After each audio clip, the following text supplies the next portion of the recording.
All right, everybody. Thank you for everybody that's been downloading the Detroit Sports Podcast. To support us, we'd love for you to go check out DetroitSportsPodcast.com. It's the hub for our podcast. You can check out 24/7 online deals. You can save money on car rentals. You can check out the DSP shop. You can buy tickets. Anything at all regarding Detroit sports, you can find at DetroitSportsPodcast.com. It's also the place where you can go to download the DocNJock program. Thank you guys for your support. Check out our website, DetroitSportsPodcast.com. It's the free and easy way to help us continue to provide great sports content. www.DetroitSportsPodcast.com. Thank you in advance. We appreciate y'all. Hey everybody, this is Freddie Cohen of ESPN Radio. When I'm not talking about breaking news or breaking news on ESPN Radio, I'm always a fan and listen to the Detroit Sports Podcast, and so should you. All I want to know if you got your popcorn ready.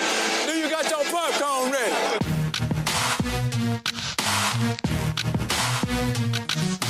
5 seconds left in the game. Do you believe in miracles? Yes!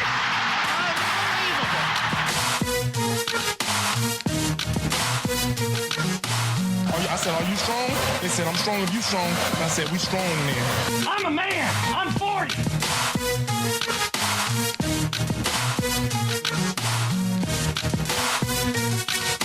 Darren McCarty gets his shots in at Claude Lemieux.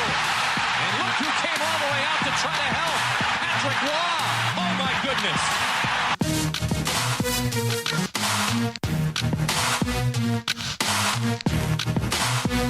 You are listening to the DocNJock Show on the Detroit Sports Podcast. Yes, sir. Dude, I love the new intro. You know what the best part about having the new intro is? What's that? We got the dude who created the intro in studio right now. The best part about doing this podcast, we get to invite our friends, have a chat about Detroit sports. First off, I want to welcome everybody to the Detroit Sports Podcast. I am the Doc, John Macaroon. Joining me, my favorite co-host, Adam, the Jock Strozinski. What's up, cuz? What's going on? Dude, you hear the big news? What's the big news? Spider-Man's going to be in the new Marvel action superhero movie. It's coming out. Kind of pumped about that. Oh my goodness. I can't That's the believe big you brought news, that up. man. That's the big news.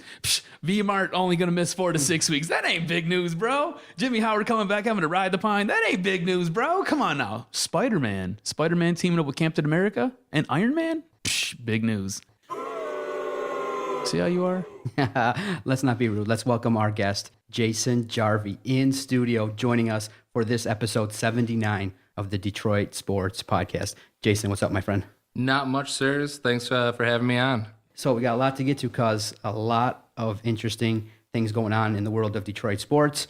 The Red Wings are on an unbelievable tear right now, and we get a chance to see how this team is going to respond to the return of Jimmy Howard, because right now, Mrazek is unbelievable. He is playing so well. The Red Wings are on a great roll, and Coach Babcock is showing some faith in him, putting him in versus Pittsburgh. Are you kidding me? Got to ride the hot hand, man. Ride the hot hand. It's a smart thing to do. If I'm Mike Babcock, I'm not going to sit there and I'm not going to put Jimmy Howard in, who's seen limited action, especially coming up.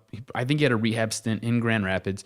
So he's going to come and going to get put in against Pittsburgh. I mean, these are important games right now. You are 2 points out of the league in your conference. Every game is important going forward. Jimmy Howard, he's going to come out. He's going to test that groin. Do you really want to chance this? You don't. You really don't. Plus, you ride the hot hand. You got a young, budding superstar with Peter Mrazek. Let his confidence grow. Give him the opportunity to go out there and play and show what he's made of, and let Jimmy Howard kind of work his way back into the lineup. When this goes to the playoffs, and I do believe that they're going to be in the playoffs and they're going to make it, and I think they might be a number 1 seed. I know it's a little bit dangerous, a little bit early to talk about that, but I think that they'll be a number 1 seed. When you get to the playoffs, then it's Jimmy Howard's time to shine. You're gonna roll the dice with Jimmy Howard.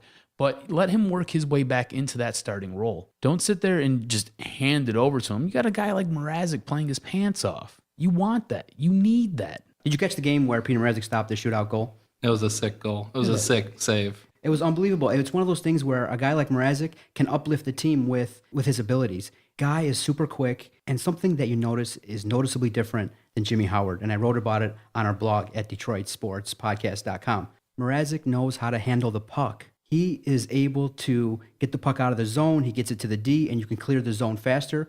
A guy like Mrazek is helping the defense out, whereas a guy like Jimmy Howard, who arguably having his best season, we know that. But from time to time, when he made that key mistake, it often had to do with stick handling. I'm surprised that Coach Babcock decided to stick with Mrazek over Howard once Howard comes back. Now, it's interesting that he might want to put him versus Winnipeg versus putting him versus Pittsburgh. I can kind of see that, whereas he wants to kind of shield him a little bit. The first game back versus Pittsburgh, Howard might get peppered. He might not be at 100%, so you might be shielding him a little bit. But I am pleasantly surprised that make a statement, give Mrazek some confidence, let him play, and let Howard back him up his first game back. Awesome. Do you really feel that Jimmy Howard earns the right, though, to come back off this injury and just assume the number one spot, especially with as well as Mrazek's been playing?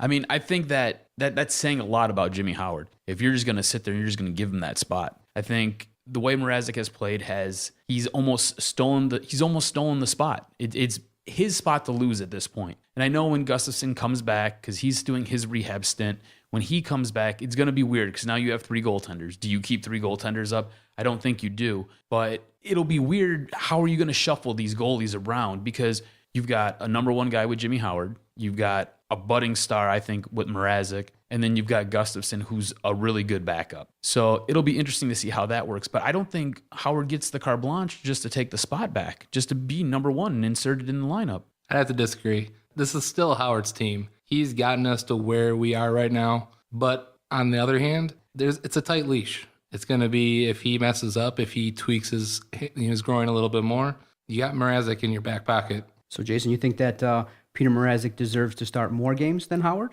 Just in your assessment of his, handful of games, he's played around a dozen games. Your assessment so far, does he give you more confidence when he's in the net than Howard? Because I think right now the fans in Detroit are in one of those situations where either you're a Howard guy or you're not. You're ready to move on. A lot of people, when Mrazek struggled versus Tampa Bay, were like, okay, let's take a step back. Let's pump the brakes. We still got Jimmy Howard, an experienced goaltender. But a lot of us who've watched for such a long period of time have kind of said to ourselves, maybe we're ready to move on.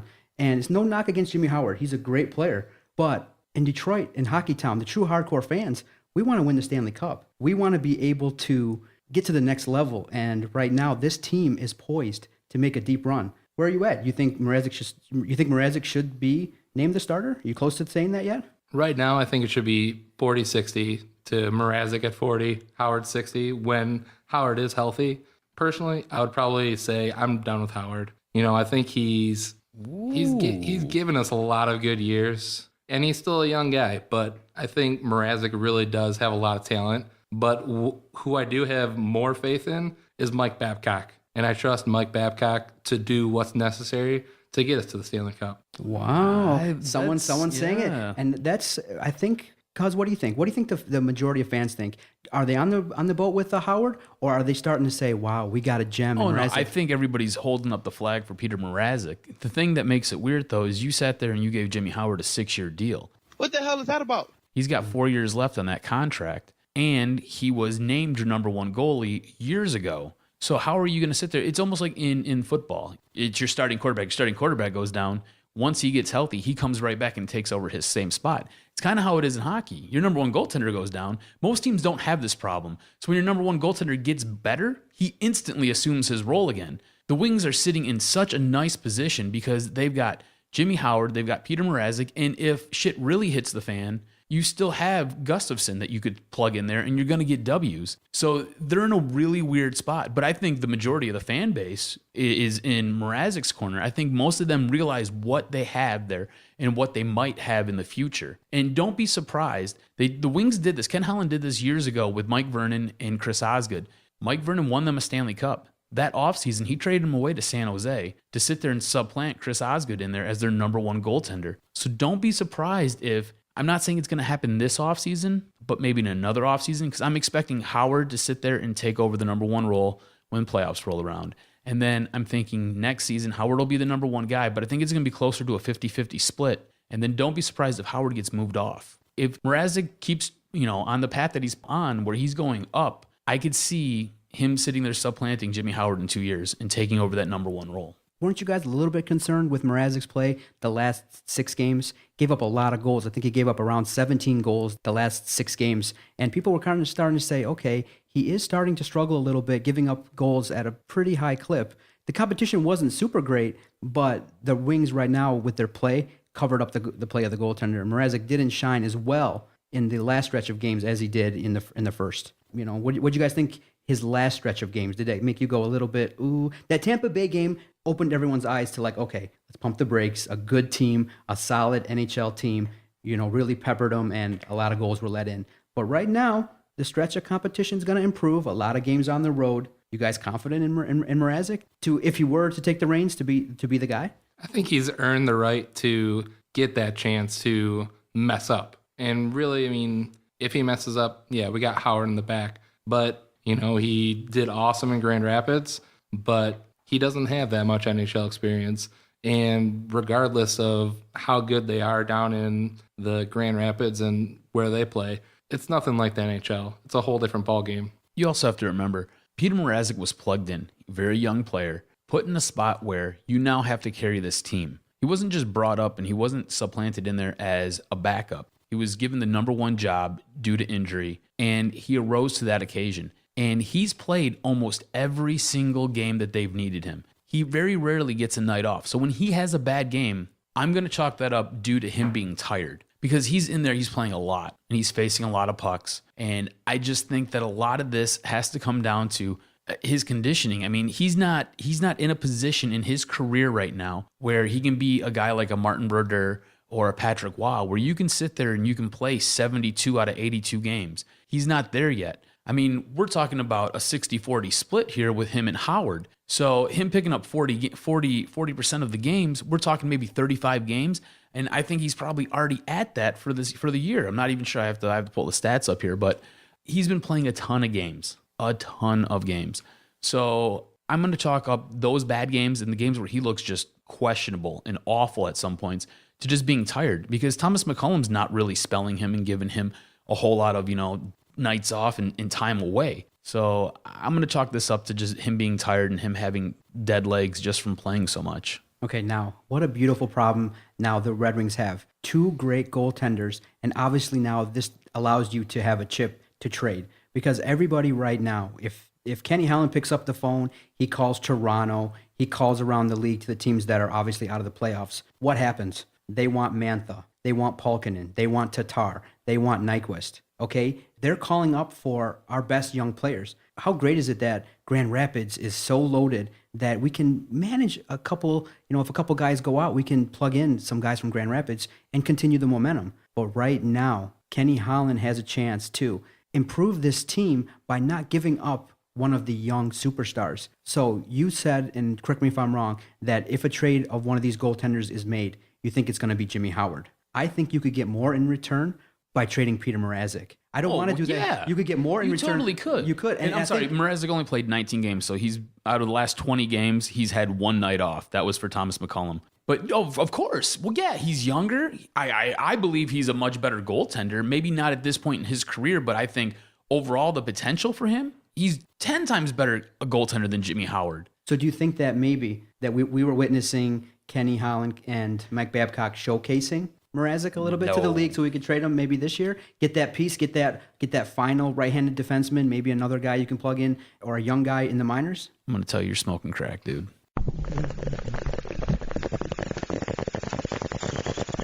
Hey, you got to think about it. What are you thinking, man? I see you sitting there smiling and giggling at this fool. When you first bring it out, it sounds crazy. I mean, you're not going to get anything for Jimmy Howard. Nobody's going to want to take on that contract. But Peter Mrazek, I mean, do you really want to mortgage your future? That's who you're really going to have to give up if you want to get anybody. I mean, do you want to give up Mantha or the other guys that you mentioned? And you still want to see what they're going to bring to the table. So I wouldn't trade them. But if we really need, if somebody goes down, let's say Cronwall goes down and we lose him for the rest of the year, we may have to look at trading away a Mrazek. Yeah, and the reason why you say it is you have to look at, okay, where's this team at? And I know some people are hesitant to say, hey, is this team a team that can make a deep run in the playoffs?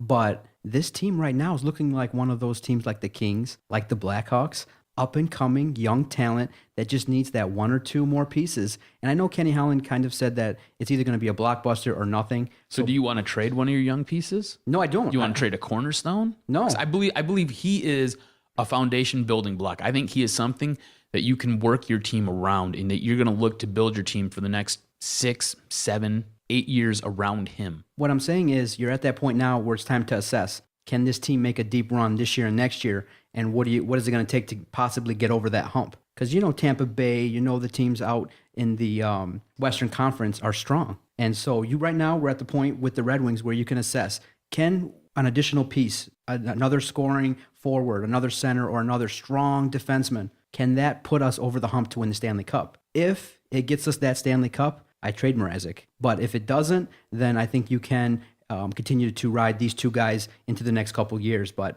it's one of those things where you got to think about it. One of these two guys in the next 2 or 3 years is likely not going to be on this squad. And who is it going to be? Who's going to stay? And this is a key choice. This is a key choice for Ken Holland and Babcock. And one of the crazy theories I heard was potentially trade Howard to Toronto, pick up their defenseman. I can't think of it off the top of my head. Franzen. Yep, pick up Franzen. And then if Babcock decides to leave, he goes to Toronto. He's got his goaltender. We get our piece, and it's win-win. So that was a crazy piece I heard. I don't know where, but it's not likely to happen. But one of these goaltenders is going to have to go. And you guys maybe say Howard. I say maybe Mrazek. It's a great debate to talk about, but I think that we're close. We're at that point. The next stretch of games, if we're at the middle of March, we're first or second, we're playing well, you got to think about it. I don't know. I would, if I'm Ken Holland or if I'm Mike Babcock and I'm sitting in those meetings and I'm talking and we're trying to figure out what we can move to get what we need, it's obvious they want a right-handed defenseman, somebody who can help out on the power play, somebody else who can sit there and they can plug in the top 4 on their defense. I would probably be willing to give up. This is going to suck, but I would, because you got to give something to get something. And I think a lot of people forget that. I think everybody likes to play fantasy hockey in their head and they like to just kind of give a bag of socks and hope to get a stud in return. It doesn't work that way. I think if you were to package something like a Thomas Yurko, he's struggling a little bit this season, but that guy's got talent. If you were to package him and maybe in Alex Marchenko, I think you could sit there and possibly get what you're looking for in return. I would look to do something like that. I'm not willing to give up Peter Mrazek. Goaltenders like him, maybe I'm overestimating his talent, but I see him being a guy like a Patrick Waugh, a guy who you bring up in your system. I mean, I remember when I was a kid watching Patrick Waugh come up. I remember watching Patrick Waugh win a Stanley Cup and just play his pants off. And I remember the Wings dismantling him asking for a trade, but that was a guy who you always considered untouchable. And then when he went to Colorado, I mean, he regained that form again. He was a stud, and he played so well. And I just see Peter Mrazek being a guy like that, where you can sit there and you can count on him for the next 10 years. I'm not willing to trade that away. A point that I want to make is this is a great problem to have right now for the Detroit Red Wings. Everyone, if you remember back in the offseason, when Kenny Holland got stiffed, everybody was kind of like, ooh, they don't want to play here. But a lot of credit has to be given to Kenny Holland. Shoot, I was the one saying that. Yeah, a lot of credit has to be given to Kenny Holland and the scouting department. And I know Mark Howe is big in that, in the scouting department. All credit to them. They have built a minor league system that is unbelievable, stocked with talent. And right now you can kind of see when... Totally different than the Detroit Tigers. When Datsuk and when Zetterberg retire, you now have your next crop of guys coming up. And it's exciting to see. You're not going to see a drop-off. You could potentially see this team make the playoffs 35, 40 years in a row. But that's how they roll, man. That's how they've been rolling for the last 27, 28 years. I mean, that minor league system has been building and funneling players into the NHL. The fun thing to do is you sit there and you go back and you look at old drafts. Like, maybe just because I'm a nerd and I geek out and I do this. But, like, after my hockey games, we'll sit around the bar and I'll get a few in me. And then we're like, hey, let's pull up the draft from, like, 1993. And you sit there and you just scroll through and you look at all these players and you look at who Detroit has put into the NHL. More times than not, players that are playing for other teams that are helping them out and be more successful, those guys have come through Detroit's system, and Detroit's either had to let them go because they don't have any room at the top. That happened a lot, especially when there was no salary cap. They would always bring high-priced guys in. They would have no place for their younger talent to go, and that younger talent was ready. So they would just either have to release them or they would trade them away for something. Or they sit there and they just funnel these players out and they just sit there and they do exchanges for other guys that they bring in. It's amazing when you go back and you look at the big names and the guys who make it to the Hall of Fame and the guys who make all-star rosters, how many of them actually were scouted by the Detroit Red Wings. It's amazing. It'll blow your mind. Just get drunk one night and just go to Wikipedia and go to like we'll say 1997's draft and just go through the guys. I mean, the Florida Panthers have, I think, like 2 or 3 guys that came through Detroit's system, and they're productive members for that team. And I know the Florida Panthers aren't a real good team to kind of highlight because they suck, but you just kind of look. It's amazing. It really is amazing. I think we have a talent of finding forwards. I mean, how many defensemen have we actually scouted? You got Nick Lidstrom, and I think he covers up a lot of holes for how long was he with us? I'm going to debate this with you right now, because if you remember, we had Konstantinov, and he was the biggest, nastiest, meanest dude out there. This team was able to survive his accident, his car crash, and not miss a beat. That's how good this team was at scouting and bringing players in and developing them. Because I think if you had Lindstrom and you had Konstantinov. What was that last name? Lidstrom and Konstantinov. Did I fumble it? You did. I did. Sorry about that. And you had Konstantinov. And I think Konstantinov would be retired by now. But I think back then, dude, seriously, that guy was a machine. You remember Rocky IV, Ivan Drago? He was like Ivan Drago on skates. Yeah, but so you have Lidstrom, you lose Konstantinov. Mm-hmm. Pretty much every other good defenseman we brought in. I mean, Brad Stewart. We brought Brad Stewart in. Brian Rafalski we brought in. Uwe Krupp for the short period of time. Yeah. Uwe. Eriksson, when Eriksson came on, Eriksson originally was supposed to be a forward, but he plays defense. Right. And but when they won that Stanley Cup, he was instrumental in that cup win. On top of that, you have Kronwall, who they brought in, they developed. I feel like Kronwall is your next after Lidstrom. Yes, he's the next guy. So, I mean, Yuri Fisher would have been that guy. He would have been. See, there's another one. There's another one. So great call with Yuri Fisher. Why are we getting guys that are basically just breaking themselves? Well, Yuri Fisher's was a heart ailment, and the other one was drunk, or was it a limo driver who passed out? So, I mean, those are things that those are unforeseeable things. But I think this team would have been stacked defensively if those 2 incidents didn't happen. You know, I mean, because at that point, let's play hypotheticals here. You'd have Lidstrom, you'd have Konstantinov, you'd have Fisher, you'd have a young Kronwall. I mean, you figure Brad Stewart was here around that time, but I don't know if Brad Stewart was here because we needed to fill Yuri Fisher's spot or not, or a Konstantinov spot. So, I mean, you would have. I mean, that's sick right there. That's your top 4. And we're not even stretching here for names yet. I mean, just think about that. And I know that that's like some time ago, but still, dude. Well, I mean, I still think that's something that we need. We need the right-handed shot on the defense, and I think that's one of the traits that we need to look at. One of the guys that we may want to look at trading, you know, it'll ruffle some feathers around Detroit, but I think Tomas Tatar is a guy that you have to look at. He's still leading the wings right now, right? Don't you open your mouth about the best, or I'm gonna shut it for you real quick. Are you kidding me? Tatar, I think if you'd say trade Tatar, you empty the room and you piss off everybody. Tatar right now is on a scoring streak. He's playing very well. How are you going to sit here and tell us you want to trade Tatar? So his value is at its highest right now. This Tatar is essentially Gustav Nyquist, right? Okay. Essentially the same thing. We have Anthony Mantha and we have Timu Pulkkinen. And if our farm system is as stacked as it is, why don't we try and package a Tomas Tatar, try and get somebody to take Jimmy Howard off our hands as well, and look for somebody like a guy like Tyler Myers, who's a gigantic defenseman, who's a right-handed shot in Buffalo, who they're looking to move people. Okay, here's the thing when you start deciding to trade players. A lot of people get uncomfortable when you want to trade a guy that's a known scorer. Yes, we have a lot of quote-unquote potential in the minors. These are guys that haven't proven they can do it game in and game out. And right now, Tatar is showing I can put the puck in the net. If you can count on me, I'll do the job. And so that's why a lot of people don't want to trade him, because he's a proven commodity. I think we have to kind of look at what the Tigers did. Use some of these pieces in the minors to get talent that's proven in the NHL. Can the Red Wings and Kenny Holland do that? Pick the right guy to let go. I don't want to fleece anybody, but if we can get a guy with talent and maybe give up one of our lesser guys, I'm all for that. But, you know, Tatar is a guy that I wouldn't trade because he's a guy that can put the puck in the net. And in the playoffs, you know, in the last few seasons, we've had some struggles with putting the puck in the net because Franzen's a guy that we counted on earlier in his career, but right now he's just not a guy that we can count on, injury prone. We need guys to put the puck in the net in the playoffs. And when we struggle, that's the area we struggle in, is scoring goals, the power play, and things like that. So letting go of a Tatar, I don't agree with that.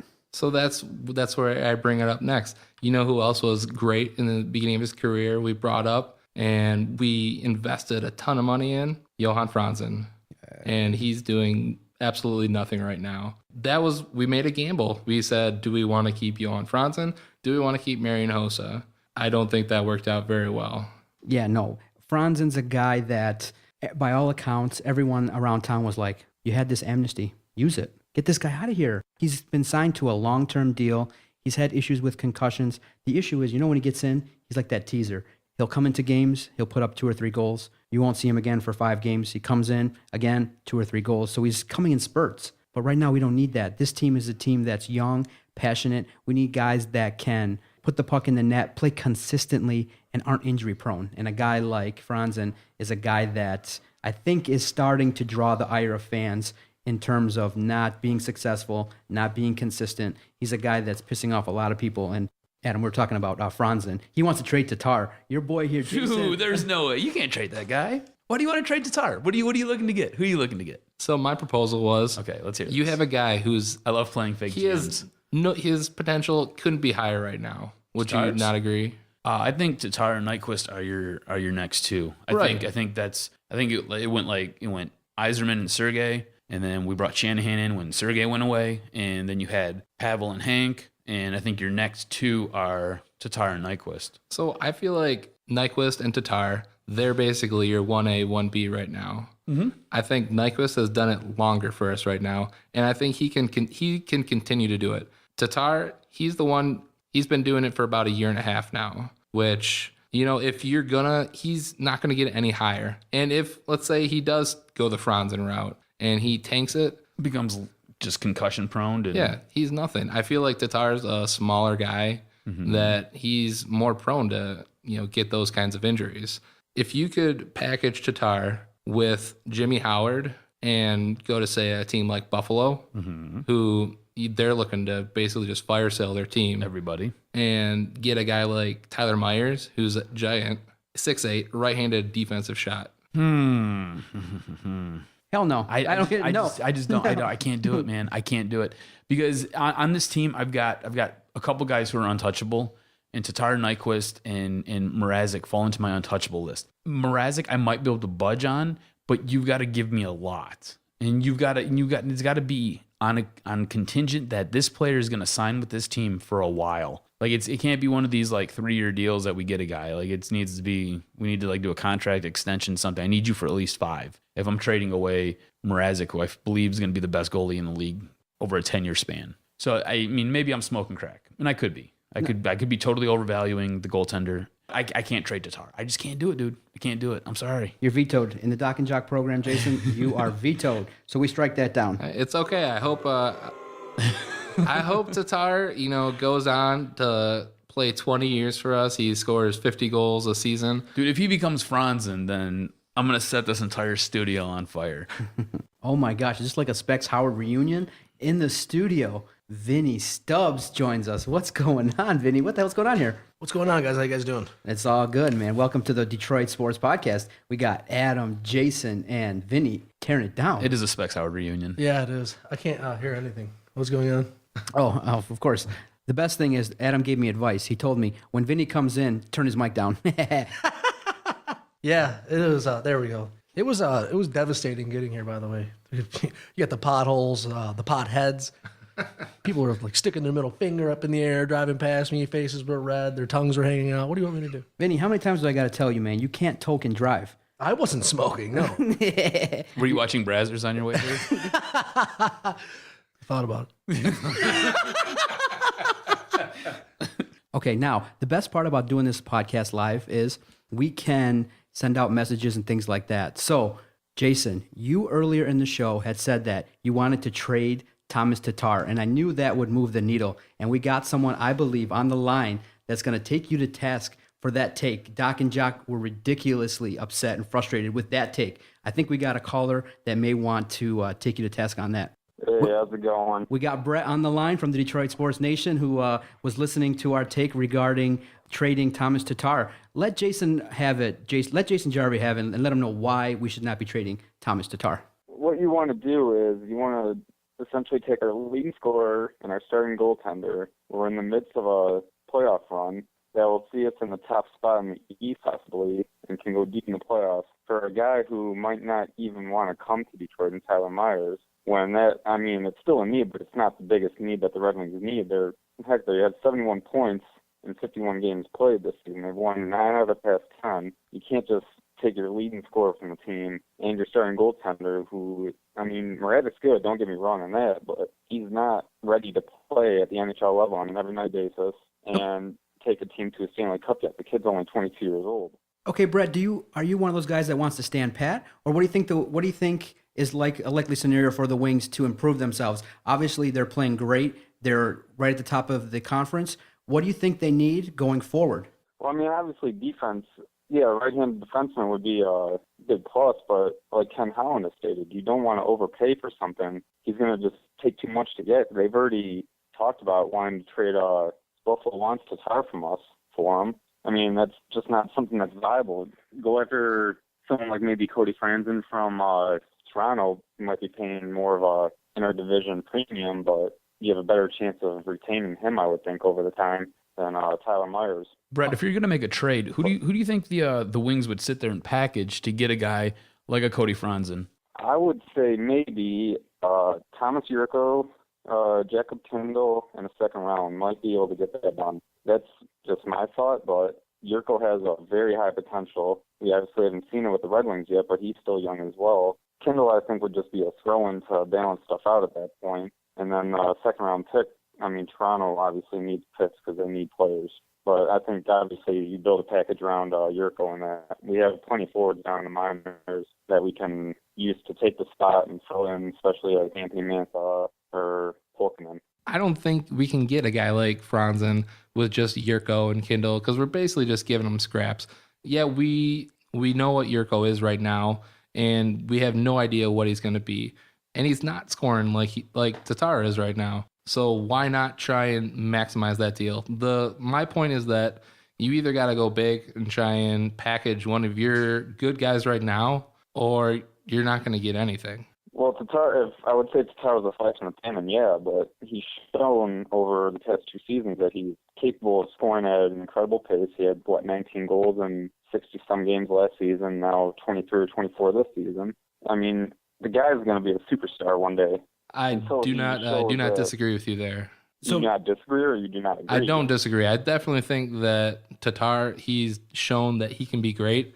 And my point is that we made that gamble on another young guy that came up through our system, gave him a ton of money over, another guy in Marian Hossa, and we ended up with Johan Franzen, who is essentially a bag of pucks right now. They can get rid of him, waive him, and we won't be hurting at all. But you can't get rid of one of your top producers as you're making a run for a Stanley Cup. Okay, Brett, if anything, I would say status quo right now. The defense is playing better than anyone would expect it to. The guys are another year older than they were last year. And, they're beating everybody right now. It doesn't matter if they're a good team or a bad team. They're pretty much beating anybody that is thrown at them. Do you think that Mike Babcock has a great situation with 2 potentially starting goaltenders, Mrazek and Howard? And who would you lean towards? If you were going to start a goaltender in a tough game in the next coming weeks, who are you starting?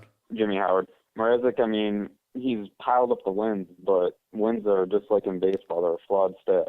The power for the penalty kill has struggled mightily. I think it's at only 65% since Howard went down, which is pretty much 31st in the league or whatever. And he had a stretch of four games where he got pulled twice in 4 games. Yeah, he's played great the past 3 games, but he's just too inconsistent. And Matt Howard has been rock solid all season long. We had top 5 penalty kill with him, and that's really what gets you far in the playoffs is good special teams. And we have the best power play in the league. We need the best one of the best penalty kills to go anywhere.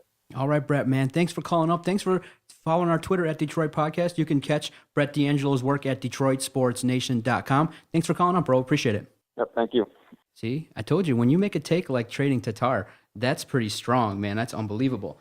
That's a strong take. But we got another caller on the line. Let's see what we got going on here. Caller, welcome to Detroit Sports Podcast. What's going on? What's up, guys? How we doing? What's up, buddy? Josh, you're going to have to speak up, dude. Your phone sucks like the biggest set of balls I've ever seen in my life. We got Vinny in studio and Jason, too. Balls you'll ever see in your life. I heard you're girthy. They're pretty ridiculous. Hey, do we make a suggestion about trading Tatar? We have a special guest in studio, Jason Jarvi from 105.1, and we were just bantering about, and we were talking about how we can Dude, improve. you're a hot button topic, bro. How we can improve the Red Wings, and Adam and I were talking about potentially trading Mrazek or Howard, and Jason put his nuts on the table and was like, let's maybe think about trading Tatar. What do you think?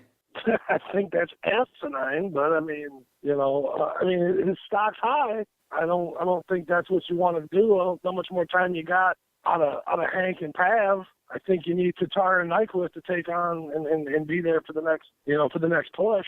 Those Hank and Z have been around Hank and Pav have been around a long time. They're nearing the end, and these two young kids are fantastic. I have to agree with the Jimmy Howard. I don't think you start Mrazek at all after Howard's back. Jason's biggest fear was that you're going to end up with Tatar's going to become like Franzen, where you're just going to have just this shell of a player who can't do nothing, can't put the puck in the back of the net, can't even get out on the ice because he's got concussion problems and he just has health issues every time he turns around. Do you see anything like that possibly happen with a guy like Tatar? Does that concern you? The only thing that concerns me with Tatar is how tight his trousers are.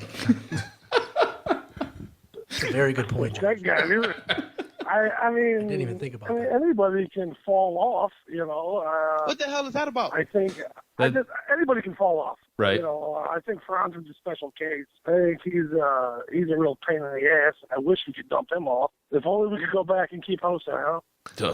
My main point is that if we actually needed to go out and grab somebody, you're not gonna trade a guy like Joachim Anderson and just some guy in Grand Rapids, and you're not gonna get the quality guy that you need to get.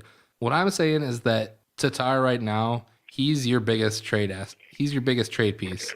If you really wanted to maximize his worth right now, you'd try and look to it. I'm not saying you have to trade him because, he's leading your team in goals right now. But that's all I'm saying right now. Okay, so you disagree, Josh. What do you think so far about the goaltending problem? Would you play Mrazek or Howard? Who's your guy? Oh, Jimmy, all the way. I mean, I'm not even a big fan of Jimmy Adams, to tell you, but I mean, he's been consistent. Mrazek is he's young. Okay, and as your buddy in the studio pointed out, I mean, he's played some good games, but he's also been yanked. He went up 5 a couple nights ago. Okay, so Josh, Jimmy's got a problem in the shootout. How much patience you got with the guy? I mean, year after year, he's been the starting goaltender for the Wings, and we haven't really advanced to the conference finals or gotten to the Stanley Cup. And it looks like Peter Mrazek can be a guy that can spark this team. And so I disagree with you. I think that Mrazek should be the number one going forward. Let him get that experience. And if you were going to trade a guy, you should trade Jimmy Howard. I mean, if his trade stock's there, trade him. I mean, if you can get a nice, big, hardy right-handed defenseman for Jimmy, go for it. I mean, Osgood will prove that you don't have to be a stellar goaltender to win Stanley Cups if you got 9 Hall of Famers in front of you. Josh, man, thanks for calling up the Detroit Sports Podcast, man. We appreciate it. I hate Chris Osgood. Have a good night, guys. Bye. All right. Love it. Now, guys, I want to ask you something. We've just spent now a good half an hour just chatting about the Red Wings. Which is awesome because we don't ever get to spend a half hour talking about Wings. Yeah. Nobody's listening to this podcast. No, I just want to ask, why is it now with this Red Wings team, obviously they've had such a run of success. Are we spoiled? I mean, a lot of times people will say, I'm not tuning into the Wings until the playoffs start. And I think that right now the Red Wings are a team that you got to get on board and watch. With the Pistons struggling, with the Tigers potentially maybe taking a step back, this is an opportunity to watch a great team at its core building from the ground up. So why is it that like this fan base, whenever we start talking about the Red Wings, it's just a bunch of why? This is Hockey Town. Why is it that nobody wants to talk and engage with the Red Wings until it's playoff time, especially in the regular season? Is it just too many games? Is it one of those things where, we just know, hey, we're spoiled, we're in the playoffs? Why? I think greatness is expected. The only time you ever get calls on the Wings is when they're in the tank. That's it. It's until playoffs roll around, nobody wants to talk about it because it's expected. There's a whole generation of people out there who have never seen the Wings struggle, and their struggle would be them making it in 8th place. There's a whole generation that's never seen them miss the playoffs, and that's what I think it is that even though it's a rebuilding process. We haven't hit rock bottom. We're not like the Pistons where they were in the tank. And even though they're saying that they're trying to make the playoffs, they're not going to make the playoffs. Or if they do, they're going to get smoked by the Cavs or whoever, is pretty much anybody. But it's expected. Call me when playoffs come around. Mm-hmm. So you're not tuning into a lot of the games, Jason? I love hockey. And that's the thing, is that it really is, unfortunately, it's the people who love hockey, they watch hockey. They make it a point to watch it, and they love it. The people who don't watch it and, they support their Detroit teams, they tune in come playoff time, because that's when it really does matter, unfortunately.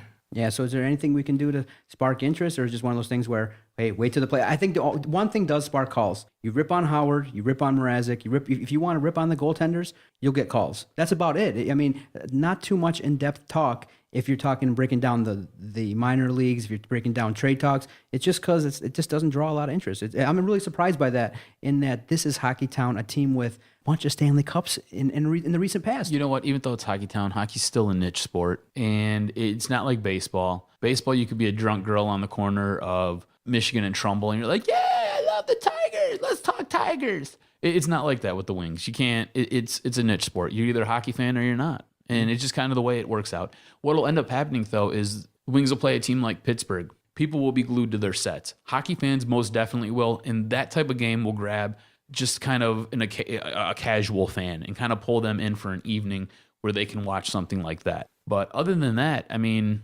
unless it's a really good matchup, you're not watching a whole lot of regular season games. It's just how it is. You expect greatness. You expect them to win. You expect them to always get to the playoffs. All right, great chat, guys. Stay with us after the break. We are going to play a round of the Doctors in Session. I know Adam's been waiting all week to pick my brain, and I'm always ready. The king of the couch is always ready to deliver. Stay with us. Definitely check out the guys at the Detroit Sports Nation, DetroitSportsNation.com. Great website. They are unbelievable. They are killing it on Facebook. Give them a like at their Facebook page, Detroit Sports Nation, and definitely check out their website, DetroitSportsNation.com. Our collaboration with them has been excellent, and they continue to be a strong presence here on the podcast because they bring the noise and they have great content. So thank you guys again. We can't thank you enough. You're the future of our business, and I know when you guys have a podcast like this, our future is in good hands.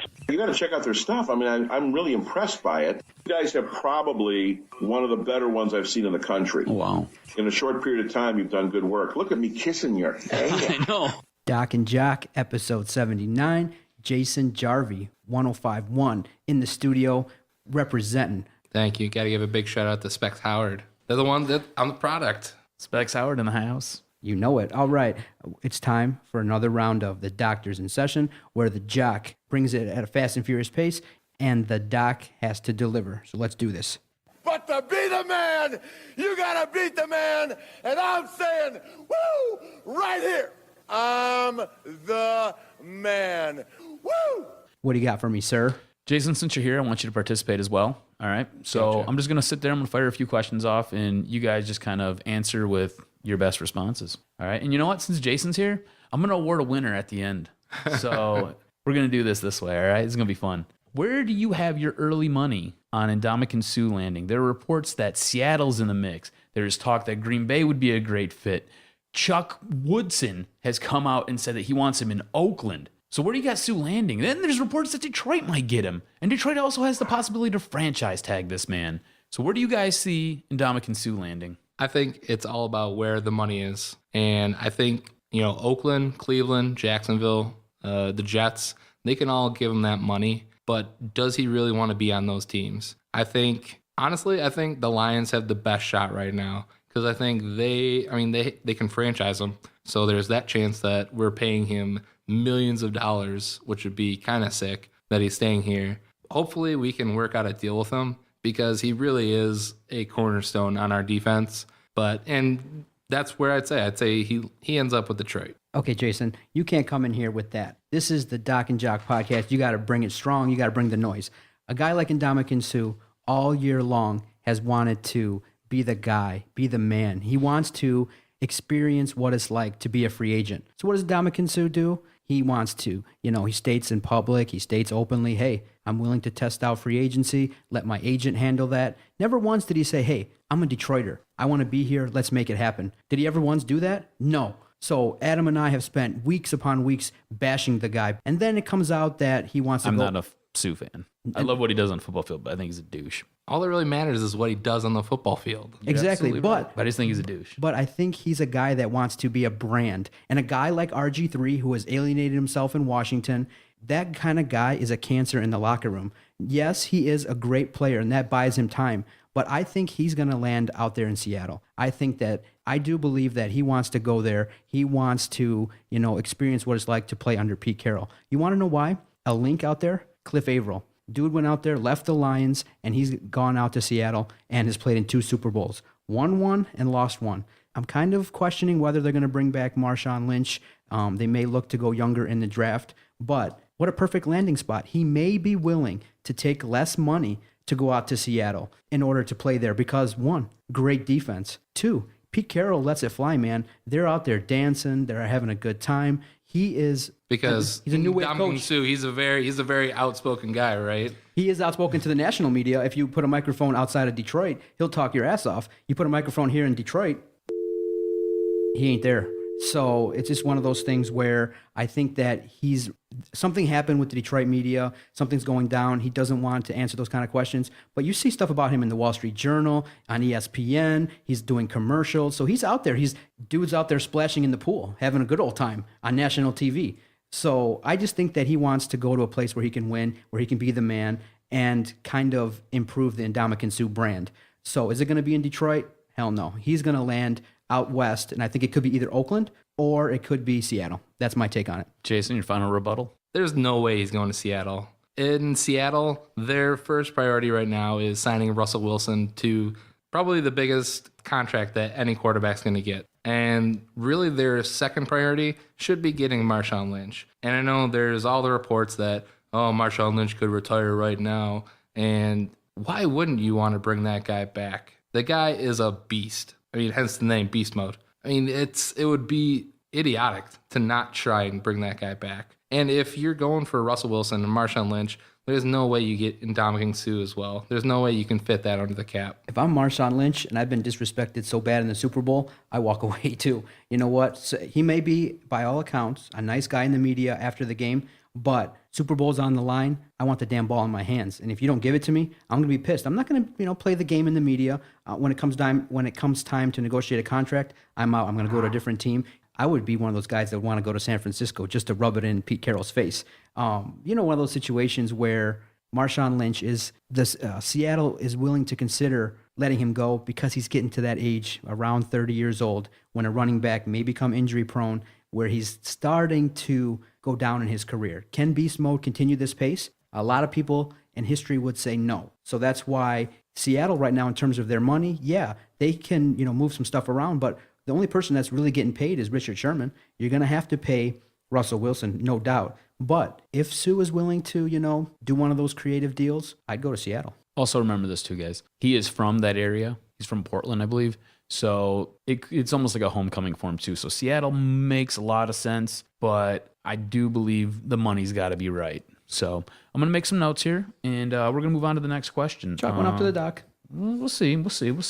Do you guys like when your coach takes shots at your rival? This on the precipice of Coach Harbaugh tweeting out thought of the day. What a tangled web we weave when first we practice to deceive. Sir Walter Scott. So this is thought to be a shot at Urban Meyer, and this has to do with the recruiting and some of the tactics that Urban Meyer used to sit there and bring some recruits to Ohio State's program. Do you guys like when your head football coach is going out there and lobbing blows like this at your rival? I know you're a State fan. You both are State fans. Both of you guys. You guys have some common ground here. You're both State fans. So if D'Antonio was sitting there throwing shit at Harbaugh, would you guys like that? Or if D'Antonio was throwing stuff at Urban Meyer, would you guys like that? I'd eat it up. You'd love it. I'd love it. You'd love it. Just put me in the oven, get that butter.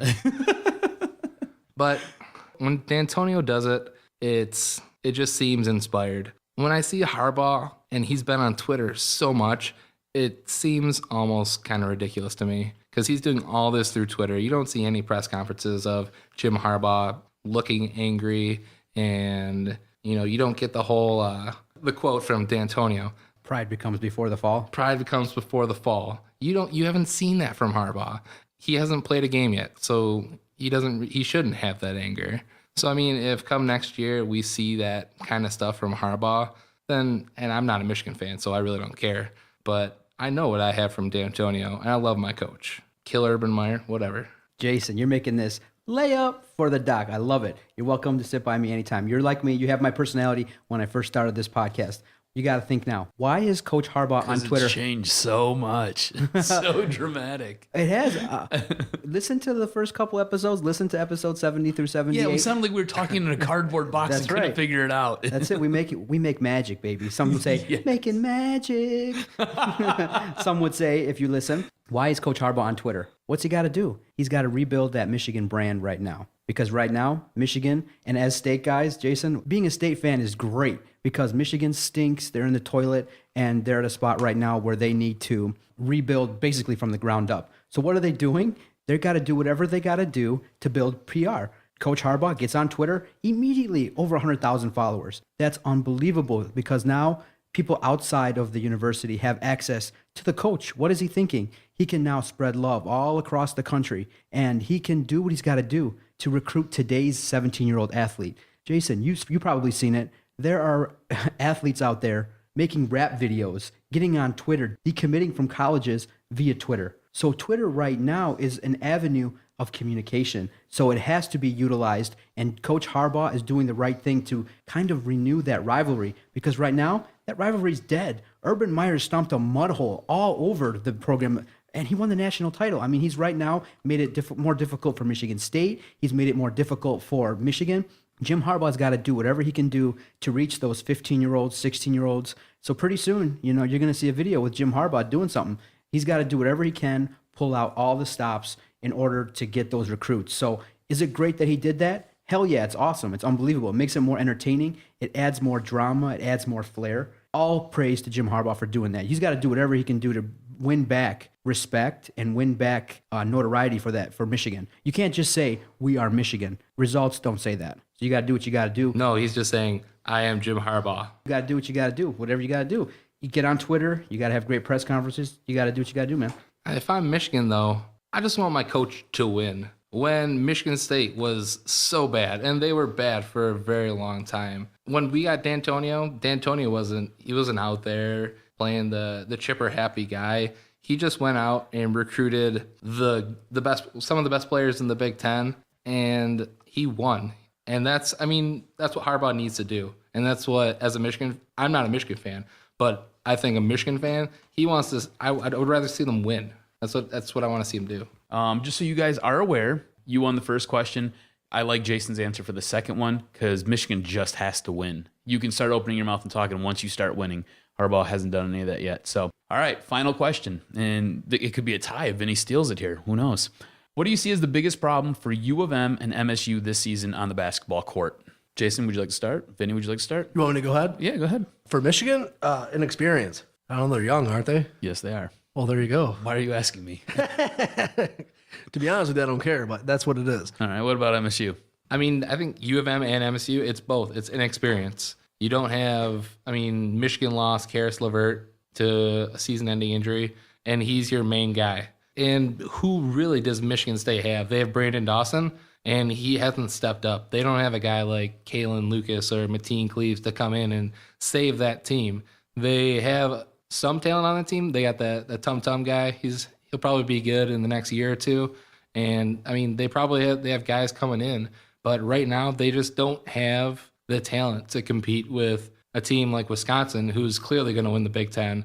And the rest of the Big Ten it's wide open. You can win any other night. But going up against a team like Kentucky or Duke and hoping to get a win, you're not going to get a win from them. Yeah, no, here's the deal with Michigan State. Right now, Michigan State is having a huge difficulty with free throw shooting.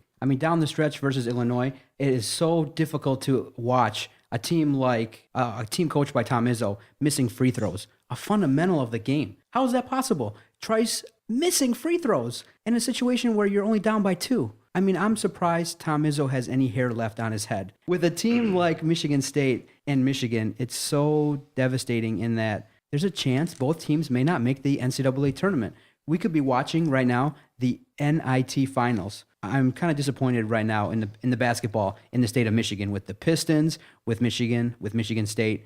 Michigan is just decimated by injury. When you got Karis LeVert, one of your leaders, and he's not in, you're going to struggle. Everyone's giving Coach Beilein credit for the fact that they've hung in these last couple games. But this is a results business. You got to win. And they had a great look versus Indiana. Kicked it around, great play call. Dude missed it. And so right now, the issue is going to be this. Who is going to step up on these two rosters to take over? You would think that the senior leadership at Michigan State would play a role. It hasn't. Brendan Dawson looks like in the last 3 years, he's kind of the same player. Usually under Coach Izzo, you see guys develop.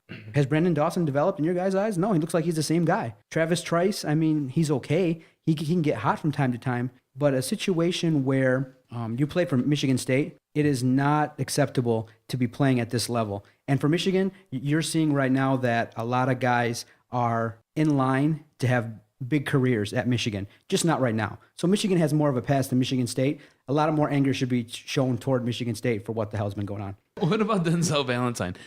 Don't you expect more from him, especially at this point in his career? I mean, the guy's a junior. I think he's at points shown flashes of really great talent and being able to just do miraculous things with the basketball. And I just feel like he's come up flat this entire season. And like, I know Michigan is just struggling because they lost Karis LeVert, and their entire season was pegged on his shoulders. They lost him. He went down. It was, okay, who's going to step up, fill his shoes? And I don't think anybody on this roster can do that this year. I don't think they're making the tournament. But a guy like Denzel Valentine, I was expecting some big things from him. Last year, he was fun to watch. And this year, he just looks like he's almost miscast, like he's out of position. He's out of his role. Yeah, I don't think any of those, the senior leadership on Michigan State, with Trice, Valentine, Dawson, they're not progressing. And what you see in typical Tom Izzo teams is he brings up guys like a Draymond Green, or like I said earlier, Kalen Lucas. Those guys, they step up their game and they become the leaders, and they essentially take the team and put it on their back. And that's, I think, why Michigan State went so deep in some of those tournaments. I think MSU's fine. When March comes around, you're going to see that $5 footlong hang between their head coach's legs. I mean, they just do it. I mean, it's a little slump. So what? Michigan is in some serious trouble. The next matchup, when Michigan plays at home to Michigan State, what do you guys got? Do you guys think that Michigan State can go into Ann Arbor and win the game? Dude, yeah. I think Michigan State can go into Ann Arbor and beat Michigan. Michigan doesn't even have a pulse at this point. Well, they always get up for Michigan State, though. And as a Sparty, I'm always scared. At least now with Beilein there, they actually have a basketball coach. They do. And, and whenever they go into Chrysler Arena, I think Michigan has a shot. I mean, regardless, they do look like they're just floundering around out there. If something happens when Michigan State comes there, and I think they're just going to rain threes down on Michigan State. It'll be interesting. All right, last question is bonus time. Do you guys think either one of these guys make the tournament? I think Michigan State has a better chance, no doubt about it. Do they make the tournament? Do they make the tournament? Yes, I don't want your political answer. No, yes, they make the tournament. Okay, Michigan does not. Michigan does not. Okay, Jason? Michigan State does make the tournament. Michigan, I don't even think they make the NIT. Ooh. I think they Vincent? both make it. They both make it. All right, I don't think Michigan makes it. I'll be surprised if they do make the NIT. Michigan State, I think on reputation alone, and some of their wins will get them in there. I do believe they're one of the top 68 teams. Do you consider that playing game actually making the tournament? You got to count it because everybody else does. I don't know, dude. I graduated from Oakland University before Specs Howard, and we made playing games and we hung banners for it at the O Arena. So the school counts it. You got to count it. It's the way I look at it. I don't like the game, but I don't think they'll be a playing game type team anyways. I think they'll fall somewhere. They'll give Izzo his respect just because he's done it time and time again. All right, so the all-important question, who do you think won the round of the Doctors in Session? You got to give it to the doc because I brought the noise, best ideas. You know what? I gave it to Jason 2-1. He was more staunch on his... I love when you take U of M. You know what? I love when you take U of M to the woodshed, and I just felt like he was a little bit more rough with U of M, and that's weird because I'm the blue guy, but... This is bad. This is great. So I'm sorry, Doc. You lost. You lost in your own house. You lost in your own house, I lost in my house. You know what? If I was going to lose to someone, this crew is unbelievable. So, Jason, welcome. It's okay. It's all good. I can accept the loss to the Jason Jarvi. But if you had said Vinny, I would have dropped the mic. Where's my championship belt? Come on, cuz. I think I won and I didn't even do anything. You just came in and tongued the mic. And I won. I won. You're always winning. And you had the great comment with Tom Izzo in the $5 footlong. Izzo's a stud, man. They're just slumping. They'll get it together. Michigan is in some. Is that a big-time cold trouble. cut trio? Is it a meatball marinara sub? Was it a BMT? It was loaded with condiments. I don't know what it was. Stay with us after the break. We'll get a chance to get to know Jason and Vinny. 105.1, guys. We'll have a chance to kind of break it down, and we'll talk a little bit of Tigers. Stay with us after the break. An interview with 105.1's Jason Jarvi and Vinny Stubbs. If you're a fan of Michigan, cuz, then you have to check out uofmdiehards.com. Check them out on Twitter. Check out their Facebook page. They are a page that's dedicated to all things University of Michigan. They follow every game. They follow recruits. They have great interviews. uofmdiehards.com. DocNJock, check out that website quite a bit. If you're a fan of Michigan, there's no better website to check out than uofmdiehards.com. I'm go blue, baby. This is the Detroit Pistons dancing usher. My name is Shannon. And when I'm not at the Palace, I'm listening to Detroit Sports Podcast. Log in, listen in, have some fun with us. Love this group. Love the station.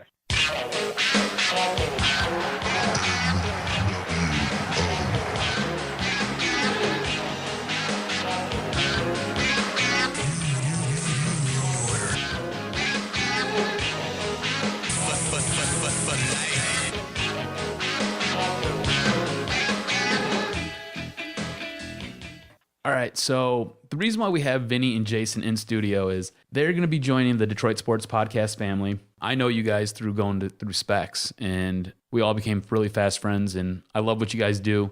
I think you both are really entertaining. I feel bad for you, Jason, because you got to work with this guy, and he's sometimes a disaster. Sorry, dude. But great. I feel like you can rein him in a little bit, and you can get some good production out of him. Good luck. That will be the biggest test.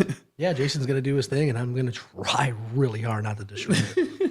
Do you guys have a name for the show? That Not yet. We're still thinking about it. Adam ran the idea by me, and he's like, okay, I think Jason and Vinny can do a great podcast. But now, after watching you two, I got to come and watch every single session because this is going to be like a college type thing, and you guys are going to be talking about like girls and sex. And are we going to have any Detroit sports talk on the podcast with you two? All sports. All sports? I'm a married man. Vinny's another story. Okay, no, that's good. That's a good thing to know. Vinny's going to be talking about wieners. Okay. Vinny's going to come in talking about the chambres. Okay. It's going to be a lot of wiener talk. Okay. I'm warning everyone. And as you guys know, the mic is always hot. So if Vinny's talking over the commercial, which is great, so I might leave that in there. You probably should. So it's probably my fault for not turning off his mic, but the commercial's going on. He takes off his cans and starts talking into the mic.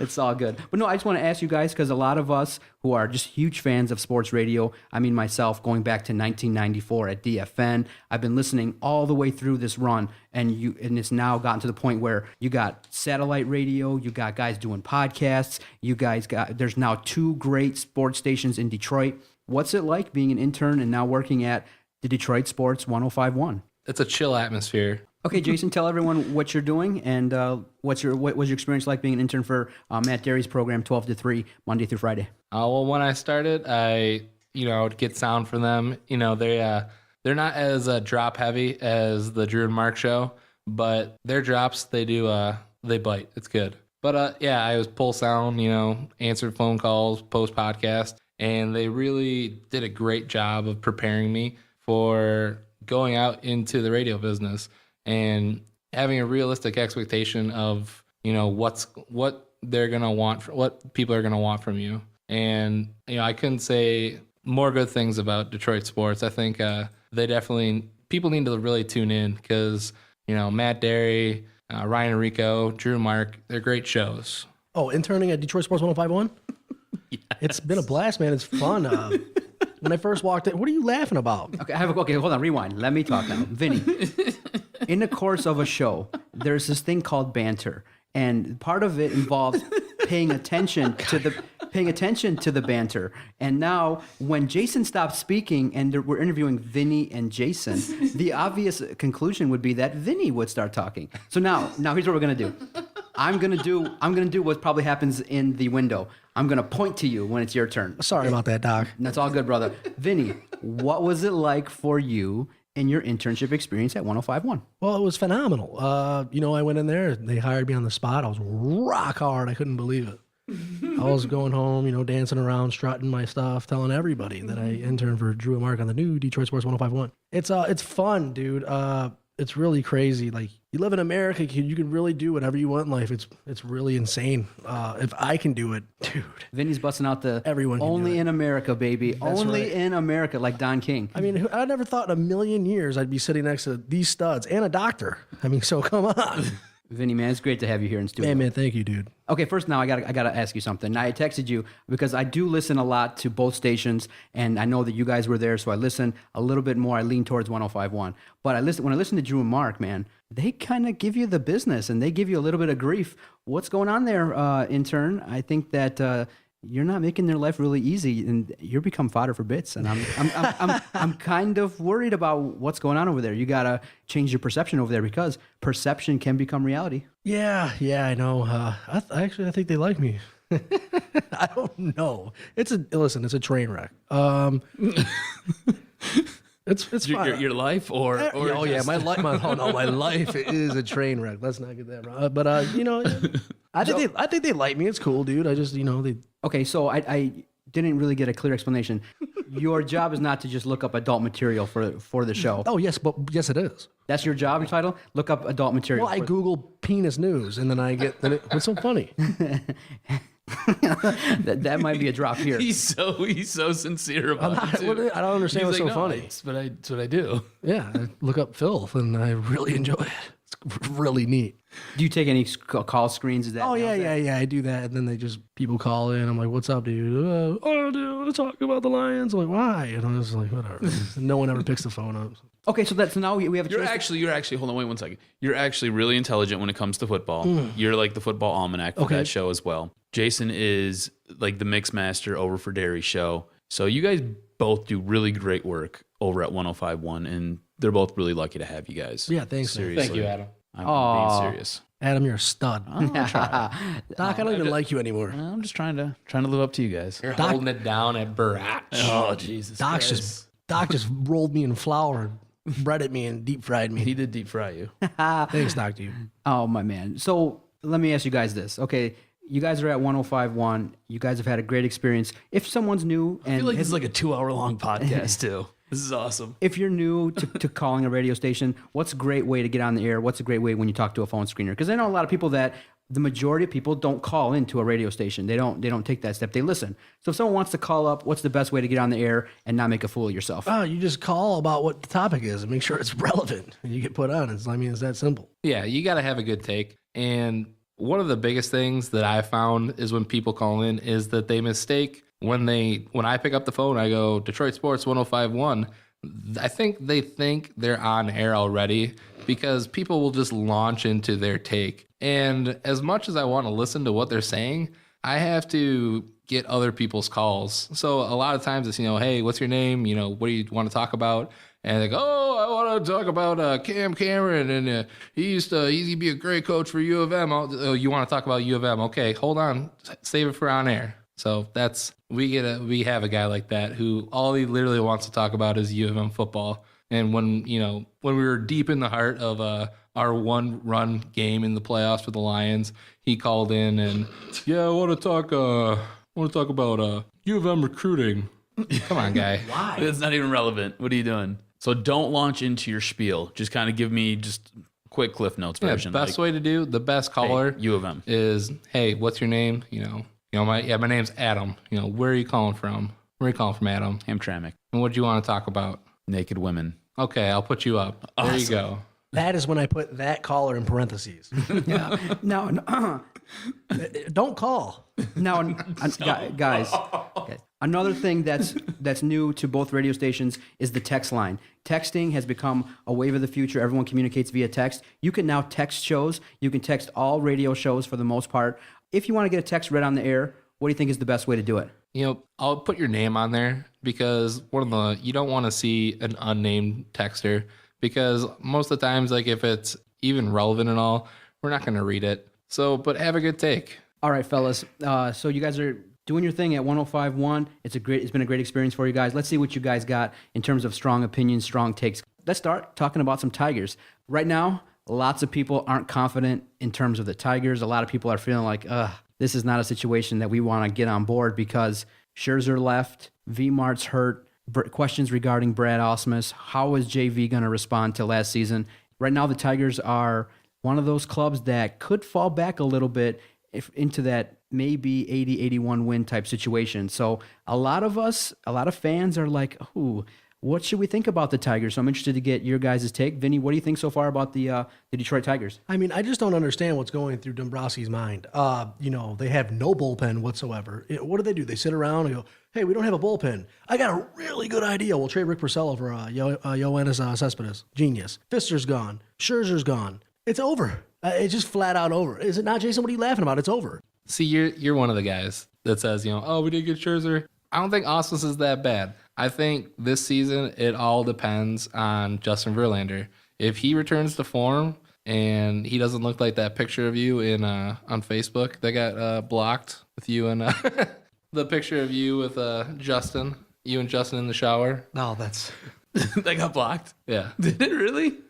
I didn't want Kate Upton to get mad. That's so awesome. But Justin Verlander is the key this season. If he returns to form and he's a 20-win guy, I think we're still looking at 80 to 85 wins, and we're probably going to look at another AL Central title. Now, with 85 wins, you think? No. 85 wins? Oh, I don't know. I don't think that's going to get the job done. You're looking at probably 90 minimum. What? They win 90 games? Those other teams, they need to prove it. So who's going to beat the Tigers? The Royals and the White Sox. The Royals, they lost James Shields. They lost care. a bunch of pieces. They're not going to go. They're not going to win this. The Royals did lose a bunch of pieces, but I still think they're going to be extra competitive. The White Sox always scare me. Dude, White Sox always scare me. Such a scary team. Guys, I want to ask you guys this question. What do you guys think? I love hot stove discussions. Dave Dombrowski did not go out and even, reports are when they're asking him about, did you make a further offer to Max Scherzer? Did you reach out to James Shields? He's kind of been saying, hey, we haven't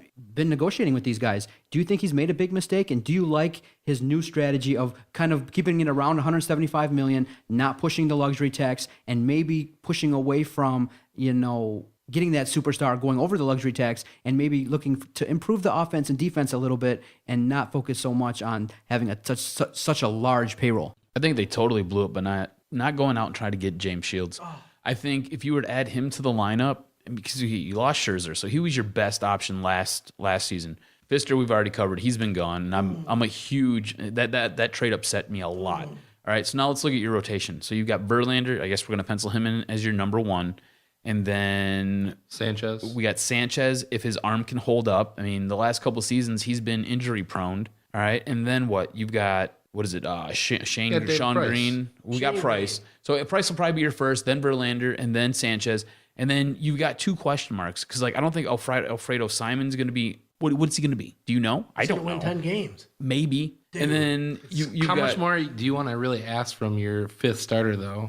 A lot. You're the Tigers. What are you talking about? How many teams actually get 15 wins out of their fifth starter? I don't know, but you had that with Rick Porcello. Yeah, and you traded him, and he's only getting better. I don't agree with Rick Porcello because I did like Porcello, and I think he was only going to get better. I said last year when our defense actually looked like it was a defense that Porcello was going to get a lot of help from them, and I think it really showed, and he was one of our better pitchers last year. And I think if Iglesias were to actually come back this season, he would have only gotten better. But I think you got to rely on the horses. You got to rely on JV. You got to rely on David Price, and you got to rely on Miguel Cabrera returning to form and hopefully staying healthy for a whole season. And there's the biggest issue. So you got to count on JV. I think your whole season does depend on Justin Verlander. If you can get the old Verlander, not Verlander from last year, I think you're in much better position. But Miguel Cabrera had ankle surgery, so I don't even know if he's going to be ready for opening day. And now you just lost Victor Martinez, and good news is he's out 4 to 6 weeks. Bad news is he signed a 4-year, $68 million contract And I just keep thinking arthritic knee, because this is the same knee that he blew his ACL out and had to have all that surgery done to it before. So at some point, that leg is just going to fail. And that guy can't even run around the bases as it is. He hobbles everywhere. So your offense, which depends on those two guys, that's what your offense runs through, is those two guys, is now hampered. Verlander, we're not sure what we're going to get. He's a coin flip. I think he was injured most of last year, and I think that's why he struggled. I think that's where a lot of that came from. But you don't know what you're going to get with Verlander. He's a giant question mark. No, he's David not. Price, He sucks. He's done. There's done. no question mark. There's no question mark? He's done. You got to be kidding me. I think he's a question mark. I think he might come back healthy. You got FU money. He's done. He did get FU money. You got David Price. He's playing for a contract, so I think that's going to entice him. I think another year in Detroit, I think he's a little bit more comfortable now. You got to remember when he came over, they were on a 10-game road trip. He never actually got acclimated to the city. I don't think he ever found his way, and I think he was a little bit lost. He did get a little bit better as the season went on, and they got a little bit deeper into the playoffs, but he never gelled the way it was supposed to on paper work out. And Sanchez is another question mark. That guy's often injured. His shoulder is always hurt. He's always having to go on a DL for an extended period of time. And I don't know what you're going to get out of your fourth and fifth starter. I have no idea. Who's our center fielder? Anthony Goes? Yeah. That's what you're rolling out there? Yeah, that's what you're doing. You're not happy with the status of the Tigers right now. You think that they're going to fall off and they're done. They're no longer a World Series caliber team. Has their bullpen got any better? Well, you got the Rondon zone. Okay. It's like Joel Zumaya 2.0. You got a full. No, you're good. You got a full year of Soria. Now, you guys have heard the reports. JV's come back now with 20 pounds of muscle. Does that sound like a little iffy? HGH maybe? Yeah, something's going on. Don't talk like that. Was it 20 pounds of muscle, or is he just getting fat and sassy because he's banging Kate Upton? What do you guys think about JD Martinez? Is he going to repeat the same hitting patterns? Is he one of the next superstars in Detroit? What do you guys think about JD Martinez? Yeah, I definitely think you see a guy like JD Martinez, and hopefully UNS Cespedes comes on and can actually produce. I think JD Martinez is a guy that you have to try and build around because he's got a good personality and he's got a good head on his shoulders. And if he can get out there, continue to hit. Did you just say he has a good personality? Yeah. Hey, he went down to Punta Cana with Derry. I don't care. I just went down Southfield Freeway. By yourself. I think JD Martinez, he's another piece. He's another chip for the puzzle. I think a lot is gonna depend on Cespedes. I think Cespedes has to come in. He's got to produce. And now, especially with the absence of Victor Martinez, you're going to lean heavily on Cespedes. JD Martinez is going to have to do what he did last year, and I don't know if he can do it. I hope he can. You got to remember, last year was the first time he was able to do something like that. So I don't know. This offense, it's just, I put huge question marks all over this offense. I have no idea what's going to happen. Who's your surprise team this year out of the American League? I got one. My surprise team? I don't think it's going to be a surprise, but I think Boston's loaded up. I think they've done well. You got Porcello. You got it. The team is obviously rebuilding, so I like Boston to make some noise. You said out of the AL? Yes. Chicago White Sox. Oh, dangerous. Jason. I'm going to go with the Seattle Mariners. Oh, you bastard. That's who I was going with. It's the sexy Seattle pick. Mariners. I'm not confident with Lloyd McClendon. He's one of those guys that'll get you 80, 85 wins, but when it comes time to crunch time, he's one of those guys that kind of fades away. He got fired at Pittsburgh. I mean, come on. That was a long time ago. But do you remember how it went? You remember how it went last season, though? Last season they were in contention the whole way through, and then like the final 2 weeks of the season, they crapped the bed. I don't know, man. God, Jason, always stealing my thunder, dude. Hey, we think alike. Maybe this show will actually work out. All right, what do you? All right, so there's talk about the Tigers going out, possibly working a trade with Toronto. They did that earlier this season when they got Goats. So they're trying to get Donner Navarro. He's a switch hitting catcher. What do you guys think about him? Do you guys like that move? Do you not like that move? Toronto's looking for a pitcher in return. If that's the case, what are we giving up? Yeah, I definitely think as long as we're not giving up too much. I mean, because if you're going to give him somebody from our farm system, whatever, because we're never going to see those guys in the farm system. We never see anything from our farm system. So as long as we're not giving up one of our guys that we have right now, like I actually wouldn't want him to give up a guy like Lobstein or Farmer, because those are guys that we're going to bring up to, take a load off when Anibal Sanchez goes on the 10-day DL, because that's going to happen. It is going to happen. So Dude, it is. I do think you need to try and go get this guy because he's going to give you a little bit of stability. Because I think Alex Avila, I mean, that guy, he's a bump on the head away from, possibly dying. Yeah. Yeah, buy or sell. Do you think Alex Avila makes it through the 2015 season? Yes. Sell. No, I wouldn't. I don't think he's going to make it. I think don't either. He takes a lot of balls to the face mask, and he's just one of those guys that Takes a lot of balls to the face. You got it. Takes a lot of balls to the face. All right, guys, we got a caller. Let's see. We're talking Tigers. How many wins do you think we're going to have? All right, caller. Hello, guys. Hey, how are you? Sonia in Detroit. How are you? I'm great. What's up, girl? Not much. How are my guys? We're hanging in there. We're just doing some great podcasts. Talking some Tigers. Talking about balls to the face. Talking Tigers. Anyways, I see them getting between 70 and 85 wins this year. I don't think they're going to... I know. I'm not too excited about the team this year. I just think that, with Scherzer going, with Verlander being kind of iffy, Price, I mean, he was great, but I don't know. I don't feel a lot of wins coming out of this group this year. I really don't. What do you think they need to address to shore up this team and help push them over the top? Because 75, 85 wins, that's not getting it done. And if we're looking for a fifth AL Central championship, I mean, they got to do something. What do you think David Dombrowski's got to focus on here? I think his biggest need then is his bullpen. Is shoring up that bullpen because, I lost track of how many games last year we were, winning by and, just blowing it. The bullpen just blowing it. And so, I think that's probably our biggest need right now is a really strong guy in the bullpen. What do you think about Navarro? Do you think the Tigers should go out and get a guy like Navarro? He's that switch hitting catcher from Toronto. I think if we don't have to give up too much, I don't see why not. Alex Avila, God bless him, but he concerns me. I don't think he's going to be able to make it through the season. He's got too many head issues. And so, I think that getting Navarro, I think that would be good if we don't have to give up too much for him. All right, Sonia, I need you to play along, okay? So to appease the male demographic in the room, we need to know what you're wearing.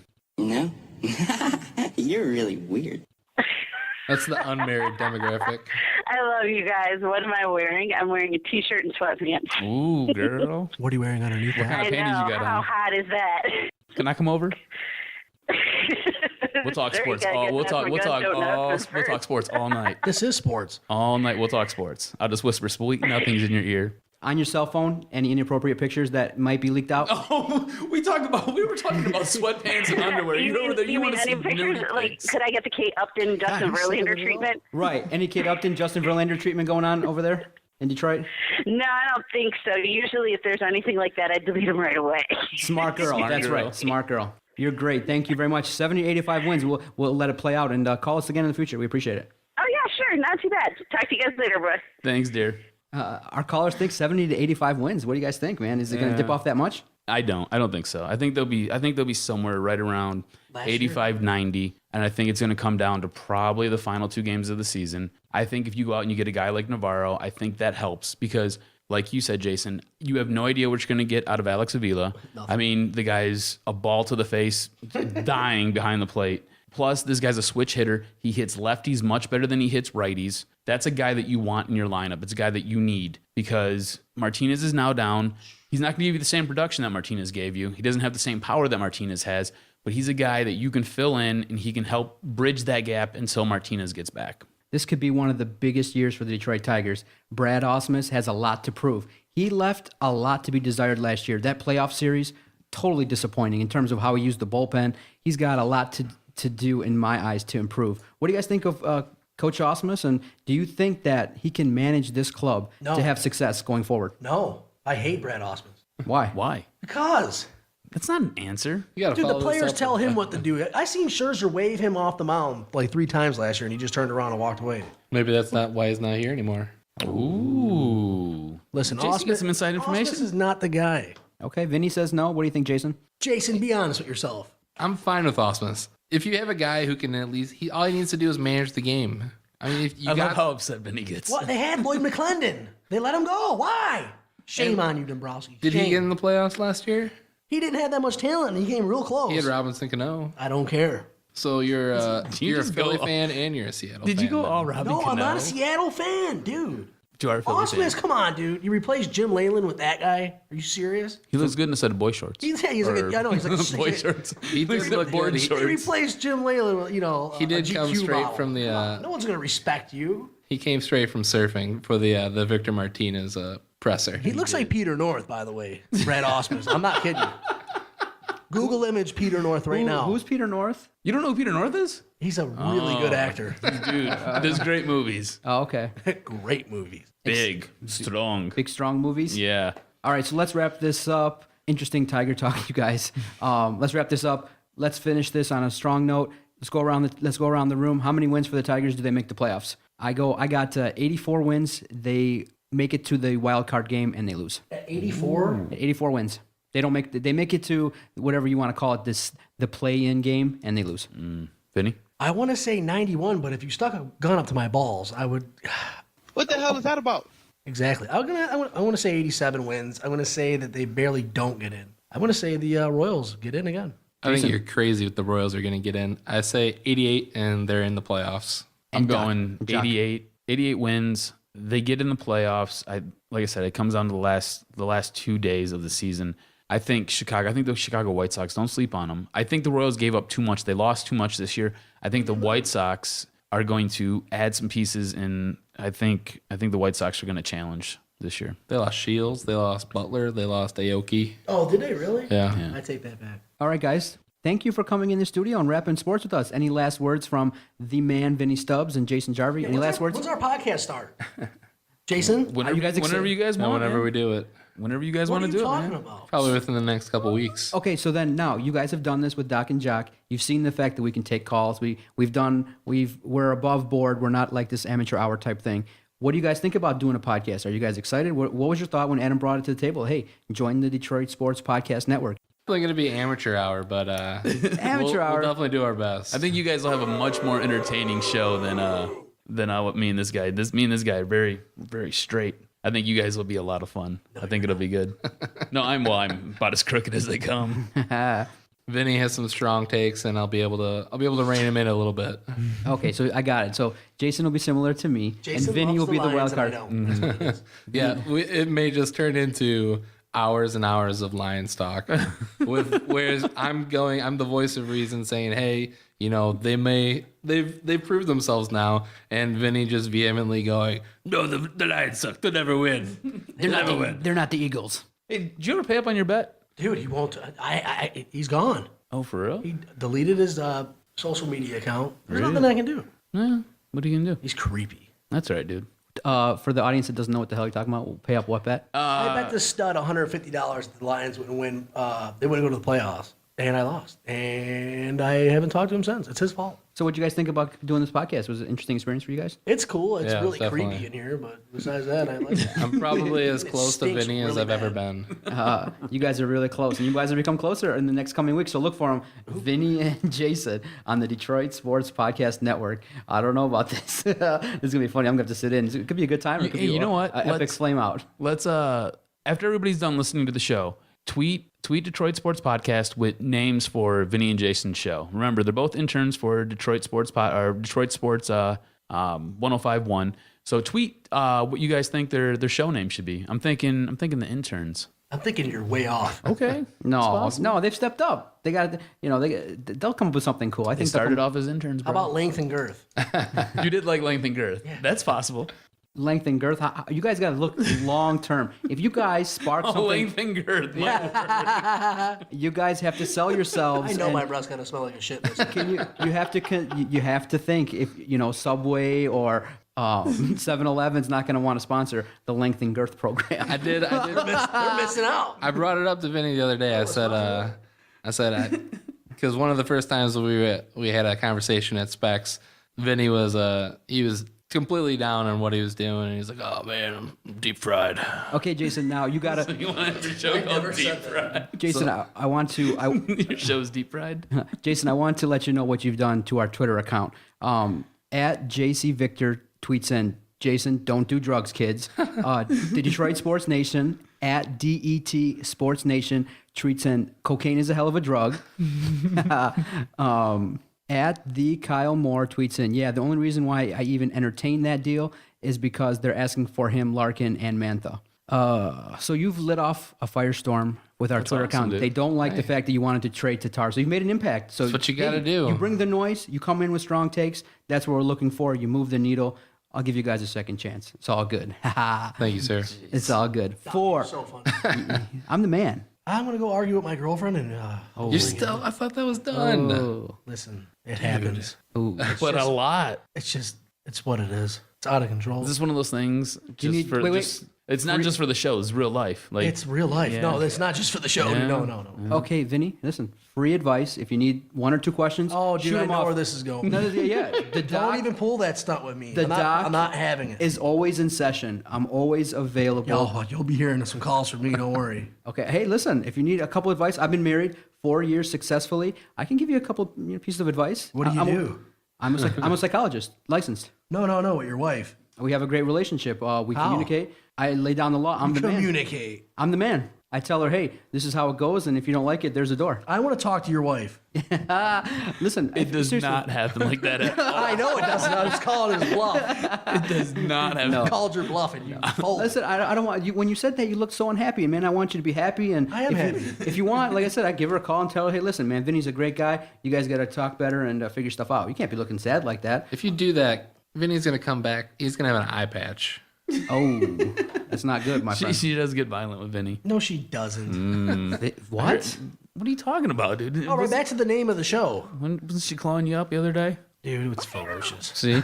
Okay. Listen, I always want you to know, Vinny, we support everyone. So if you need help, you can always call me. I'll give you free advice. We're like what?